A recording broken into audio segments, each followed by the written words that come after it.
I ask Lars Frøregard Jørgensen how he handles a company's success and his approach to corporate culture. So are you enjoying success, or does it also bring a lot of responsibility? I took over as CEO at a time where our share price had just been cut by 40%. We were in no growth or low single-digit growth, and it's much harder to invest in the business, do the things you want to do compared to what the opportunities are today. So I enjoy that, but obviously it also comes with many challenges about how to sustain a success of a company that's enjoying success. Lars, what kind of leader are you? Or what kind of leader would your employees say you are? Well, you should ask them. I hope they would say that I'm authentic. I'm relatively easy to read. I would also hope they say that I'm curious, because I'm not a specialist in anything. But I have found that there has not been yet a problem in the company we couldn't solve if we actually mobilized the right people. So I'm born with a big nose and big ears, and I use the attributes of that each and every day to collect, opinions from the company. And then it's my role to combine it into an opinion together with my team and make sure that we make the right choice. So does a perfect leader in 2024 need to be a visionary or a problem solver? I would say if I have to solve the problems, it's a problem.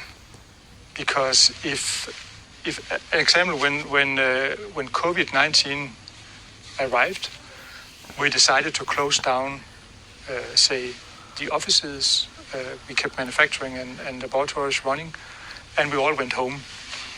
And what you do? Well, you need to establish a crisis response team to deal with that. So the first decision I made was I should not be part of that. Why? I was a bit out of a loop for a couple of days, but I knew if I put myself into that, I would become the bottleneck in the company, and the company would suddenly have lost its CEO. So I asked our CFO to chair that, and then I could still, be there for everybody, and people could come to me and check in, and I could try to get a view for what are other companies doing, what's happening, and give some input. So if the CEO turns into the problem solver of the company, I think the company needs another CEO. Have you changed as a CEO? I believe I have. When I was promoted, I took a step up in the team. So I went from overnight being colleague to being the leader of the team. And I think they would tell me today that they would have liked me maybe to a bit quicker act like the boss. But for me, it was not natural to just be, bossy after one night. So I think I've been growing into the role, and I feel more comfortable today in actually listening to my guts, which is a combination of your own feelings, but also your experiences, and earlier say what I believe in. And that creates clarity for an organization with more than 60,000 people. And so Saturday mornings, I understand you have off. Yeah, Saturdays is always a day where I power down. Yeah. So I run at a relative high pace throughout the week, try to wrap things up, and Saturday is a quiet day for me in terms of work. And I start typically by playing tennis with my wife. We go for a swim all year round. After that, have a nice lunch, and then I'm onto a good trajectory for the weekend. And then Sunday, I try to prepare for the coming weeks. But through a weekend, I would send either no emails or very few emails, because I want to drive a culture where all get an opportunity to spend the weekend as they fancy. I think what we do is so difficult, and it takes so much creative thinking to succeed, that if you're always on, always busy, the bandwidth of your reflection is just too narrow. And I generally believe that Monday mornings I'm a better leader than I am, say, Friday afternoon. I also take all my vacations. I generally believe I'm a much better CEO right after a vacation than I am before a vacation. What's your best piece of advice you've ever received, and what's the worst piece of advice you've ever received? The best advice would probably be give people a fair chance to succeed. And most can actually do much better than they believe themselves. And perhaps also you believe based on, say, short-term performance. So trust people and give them what is needed for them to succeed. You will see people succeeding.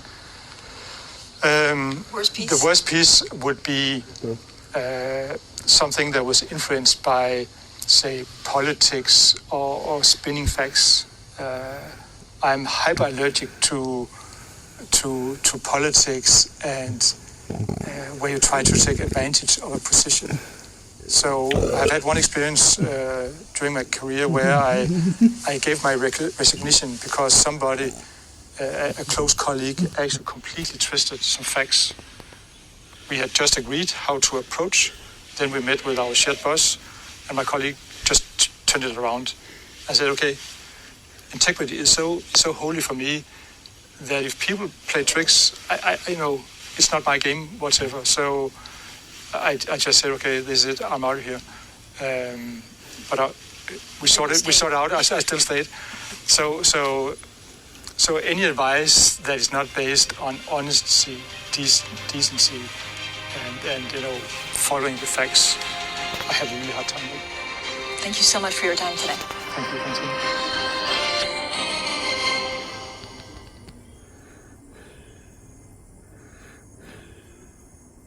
The business landscape is increasingly complex, with evolving consumer preferences, emerging technologies, economic uncertainty, and the pressure to decarbonize. Our clients need support to stay competitive and grow their operations when they choose to. At City Commercial Bank, our expertise, reach, and culture of innovation has made us the bank of choice for successful, fast-growing companies. A happy place comes in many colors. One that leaves you feeling refreshed. Thank you very much, honey. Something that gets you all fired up. Or gives you the space to chill. Whatever your color, bring happiness home with CertaPro Painters and make your happy place your home. CertaPro Painters. That's painting happy. Feels like home. Think about. If you look at Reels, Instagram and Facebook Reels, both immensely popular, both growing a lot, those are really working not because the short form video format is special and new. It's actually been around for a long time. You remember Vine and the early days of short form video.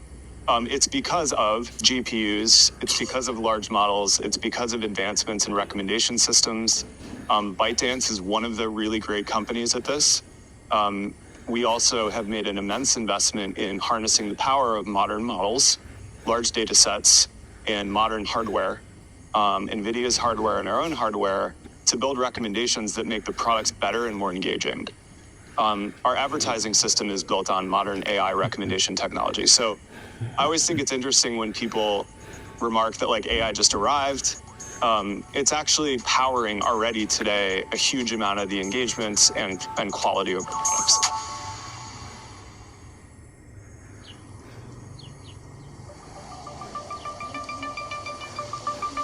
Have you heard the term Zuckathons? Zuckathons! No, what is that? You haven't heard that? No. It's Zuck's Renaissance. Huh. What is this? You know, you've got this new look, the chains, the shearling jacket. Everything you do seems to become a meme. At least make them good memes. Right, well, Yeah. it seems like you're leaning in on the joke more. And I think as I've gotten older, I'm just like, all right, whatever. It doesn't matter, right? It's like just kind of try to be myself as much as I feel comfortable being.